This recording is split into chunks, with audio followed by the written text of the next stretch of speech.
had a passion for animals. To confess, it was always my dream to be like David Attenborough. And so when I had the ability to come down here and to volunteer at the hospital, it was really awesome, getting my hands dirty and lots of laundry.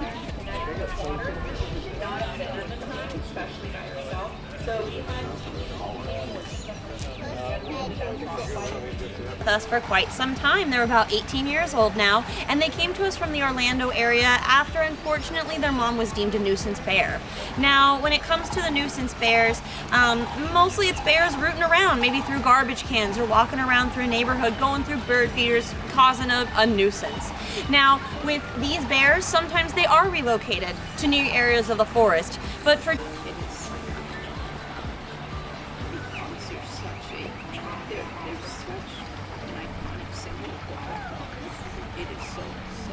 by a car, and after coming to our hospital and the veterinarians looking at her, it was best determined that to save her life, they did remove the eye. Obviously, a one-eyed owl will not do so well in the wild on its own, so it was again determined that she should stay here, give her a second chance at life, where she did become the ambassador that she is today.